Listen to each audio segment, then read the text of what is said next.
the joblessness in Africa can be solved quickly if we can convert all the churches to become factories.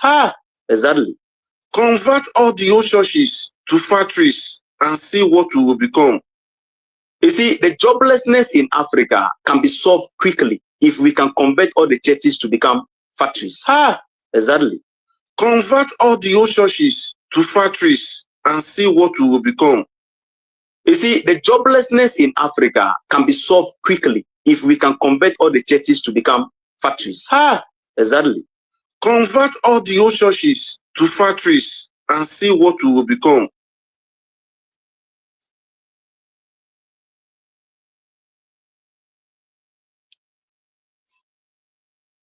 You are welcome once again to Evangelist Inyuma TV, Treasury of Excellent Knowledge. This is part 11 on the topic, Cutting the Serpentine Tongues. And the sub-caption is, Convert all the churches in Africa to factory.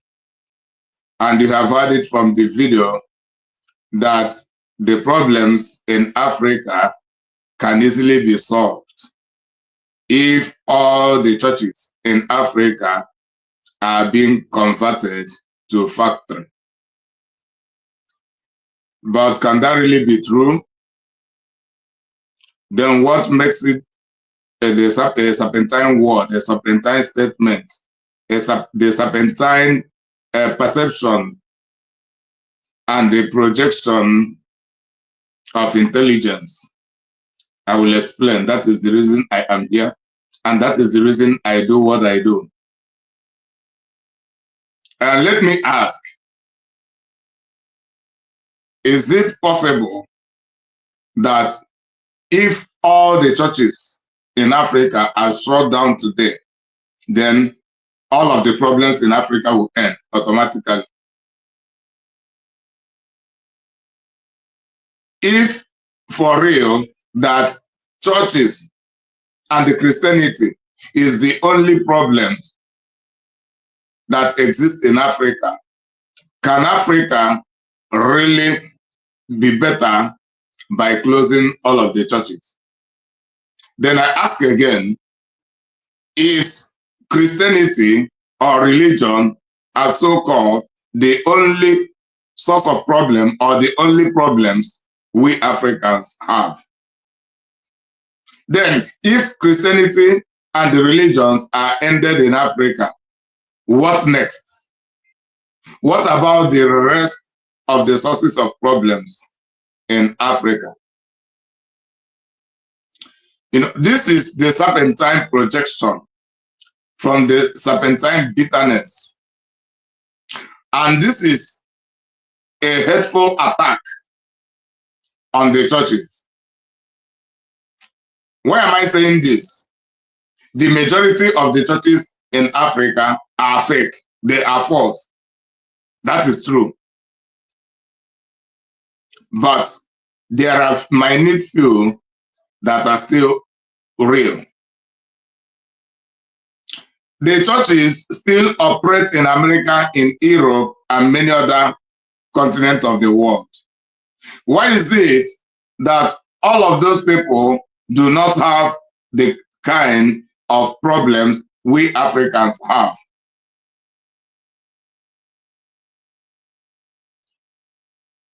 Paul Kagame, the president of Rwanda, had closed all of the Christian churches in Rwanda. But has all of the problems in Rwanda been solved? Because I know his act may seem right, may seem wise in the sight of humanity, but it can never be right anyway, because that act is satanic. That is, Paul Kagame uses the strategy of the allegation that churches are false, that the Christianity is falsely being run in Rwanda. That is the reason he ended it. What about the problems coming from Islam? Why is it that only Christianity and the churches were shut down in Rwanda? What about the Freemasons in Rwanda? What about the Illuminati in Rwanda? Which of all these occultic groups does Paul Kagame belong? Why did he not end his own occultic group in Rwanda? What about the traditional occultism in Rwanda? What about those practicing prostitution, the witches and wizards in Rwanda?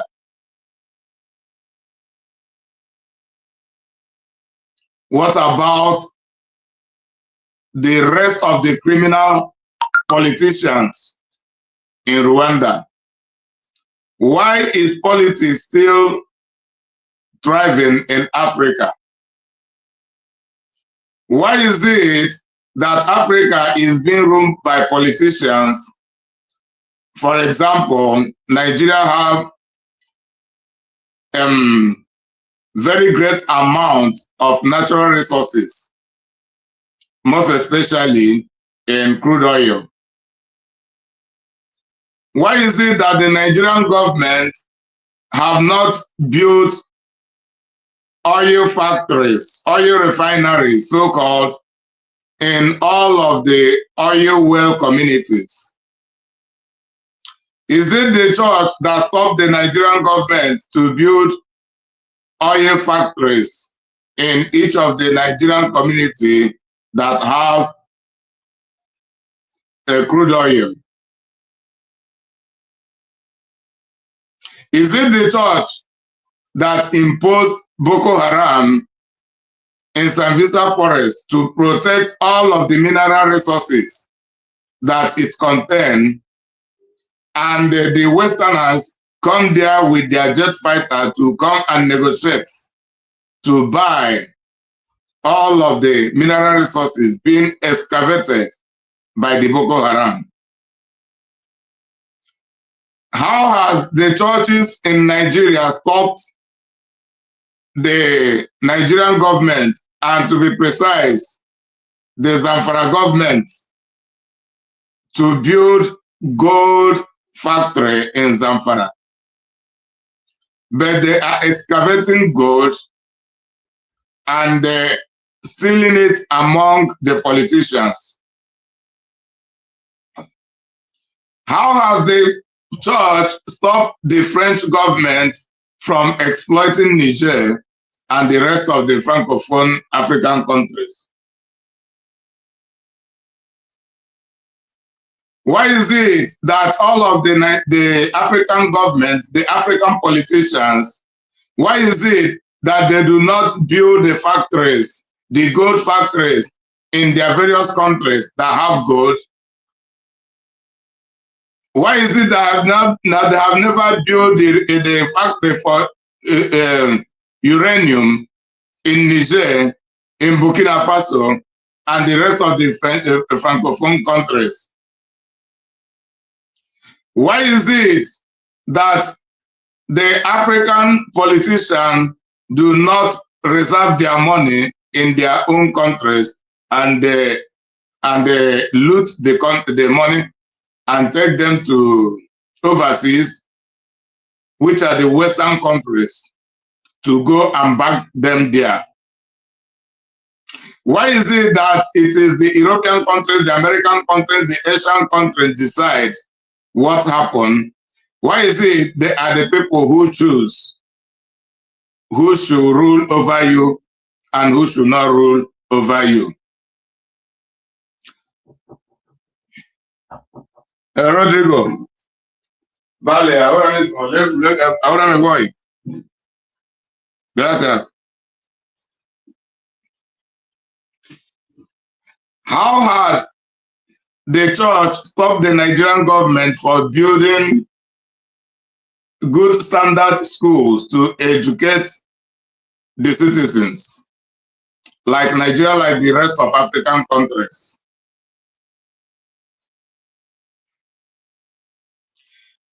Do you know that all of the African politicians are occultists? Don't you think that ending occultism in Africa and using the occultic, using the intelligence, all of the resources, including human potentials, the destiny of the people they hijack, turning them into development, don't you think it will be a means to developing Africa?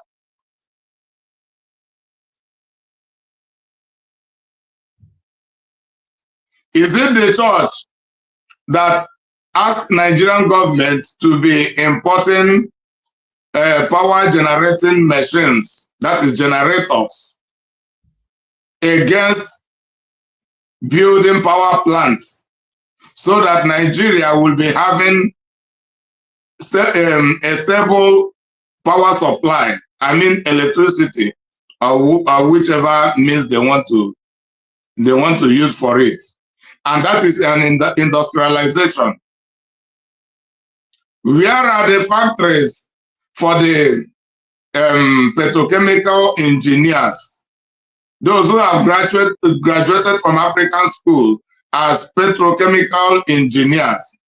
Where are the factories that all of the Gulf countries in Africa have built by the government to employ all of the petrochemical engineers? Why is it that Africans have vegetables of all sorts? We have good forests, yet we import agricultural products that grow in our own land. Is it the church that stopped you from having farm settlement as a factory? Because farm settlement is also a factory. Why is it that your government allow the terrorists Boko Haram to be destroying people's crops in the farm, those who even dare to farm? And your government allow all those kind of terrorism to be ongoing without them ending it? Don't you think that the government are standing against industrialization in Africa? You that is talking, what did you read in school? And why is it that the African government have not built the factory to employ you? Do you sell your crude oil and give the money to the church? What does the church really owe you about industrialization? I am not also supporting the church not being productive, because I am a Christian, and by the grace of God, I am productive as an individual. And the part of my product is the intelligence that I am dishing out by video making.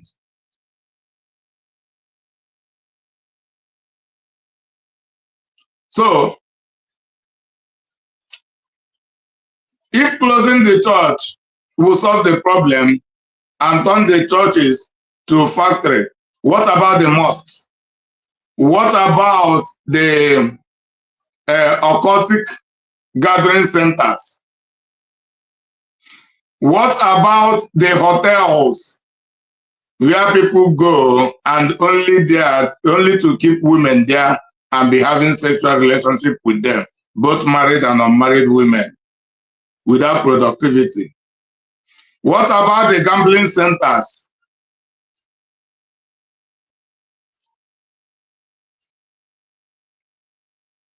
So when we are talking about industrialization, productivity in Africa, employment, we should not be sentimental, because people use their sentiment to launch attack on Christianity and on the church.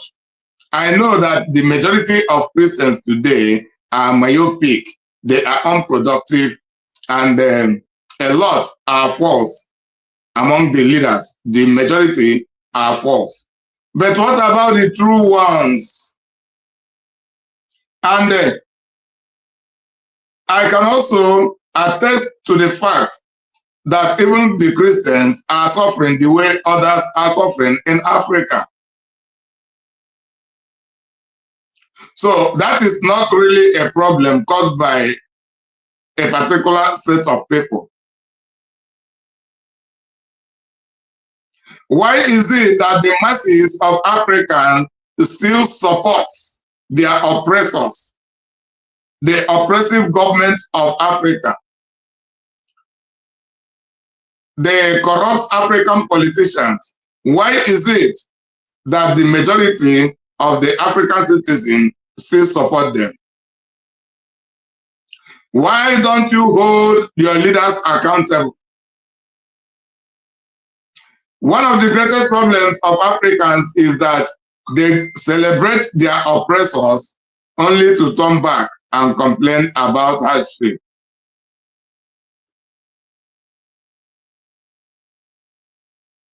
So, if you have to convert all of the churches to factory, you should also convert all of the government houses to factory, because I don't see any progress in the African government. So if you are planning to end Christianity in Africa, you also be planning to end Islam and the end politics, even end traditional rulership, because I don't see all of this benefiting Africa. But your serpentine tongue makes you to hide the hypocrisy of all of the rest of the rest of the sectors of African institutions, and to focus your acrimonious attack on the churches. Even if the church has no value at all for us, why is it that you are only condemning the church? What about your government? Of what benefit is the African government? What benefit do African tradition bring to us? Why is it that they have been ruling us for centuries and there is no progress? Why is it that you are so myopic, you are so naive, you are so wicked and so selfish that you cannot be logical to know that the problems of Africa come from variety of sources? If the African government should build factories for each of the African mineral resources in their various countries, and most especially in the communities where those mineral resources are located, don't you think there will be at least a significant job opportunities for the Africans?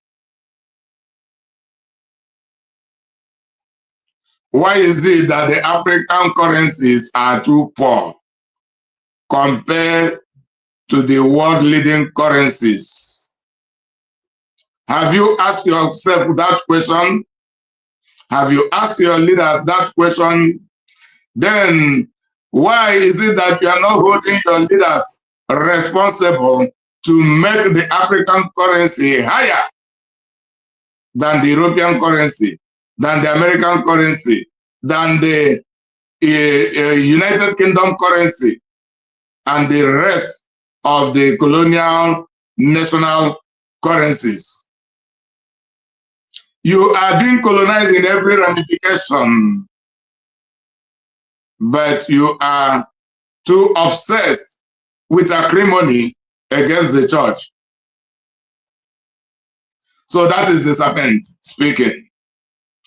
And what is just happening now is one of the prophecies Jesus Christ had revealed in regard to the end time, as the signs of the end time, before the rapture will take place. The time will come when they will persecute the church, when they will take you to court and they will judge you, they will maltreat you, they will persecute you. And it is part of the time because iniquity is increasing right inside the church. Right inside the church, iniquity is intensifying every day, every year, every month, every week. Yet, God has never been corrupted. Jesus Christ has never been corrupted. And there are still few people who still maintain their faith. Why don't you support such a people, just like myself? The church, in the real sense, is also a factory. Go back to watch my video on YouTube with the, can I remember the title at all? The title of the video that I made. So, and it is about the purpose of church weekly activities. Church weekly activities. So it was also a time when people were condemning about going to church every day, going on Tuesday, go on Thursday, go on this, go on that. It is when people are naive, but in the real sense, it is a means of developing the people, a means of training the disciples, teaching the people, educating them to grow up. The reason is that many people just go to church to pass it, to while away time. They don't go to church with purpose. Church is an industry, and the industry of moral development. The church is made to be an institution for human capital development, to give humanity the proper orientation, to develop the good morality in us, and to give us vision and direction, then to teach us how to live a disciplinary, visionary, and purposeful life. So I have been in the system for long ago, and I am still in the system, and I will continue to be in the system forever because I attend the church with purpose. I am a Christian with purpose. So if I run a church, I will run the church with the genuine purpose, not with selfish purpose. The church is an industry. So from the church, the real essence of the church is to be producing virtuous women, virtuous men, virtuous children, then people with good intelligence, with good morality, people with compassionate hearts, to develop the character of Jesus Christ inside of the people, for us to be selfless in life and to know the importance of living a sacrificial life and the benefits of living a great valuable heritage, a great valuable legacy, just as Jesus Christ had done, who had left some legacy, part of his legacy over 2,000 years ago, and that legacy had made many people great. Many are still becoming great, and the people will continue to become great. And Jesus Christ never robbed anybody. So he had established his factory when he said that upon the rock, the revelation of Peter, he will build his church, and the gates of hell shall not prevail against it. He was just declaring he will build his factory, and that is a divine factory. May God bless you. Then don't forget, remember these books. This is the Olivet Prophecy, Matthew 24. It has been available in Amazon. The Olivet Prophecy, Matthew 24. The Olivet Prophecy, Matthew 24. It has been available in Amazon. Go, purchase your copy, read it to understand very intensively about the end time event that heralds and they prepare the rapturous return of Jesus Christ. This is the next in line. This is the next in line, lost and their problems from points of reality. It is the next in line. So very soon it will also be available in Amazon. Go and buy your own. This reveals, it conveys the greediness and the problems that follows greediness. Living a life of greediness and the problems that follow it, lost and their problems from points of reality. Living an insatiable life, insatiability, greediness, over-craving to have things, living a life of desperation and the problems they cause to the desperate people, to the desperados. So may God bless you. I remain your service of a servant, evangelist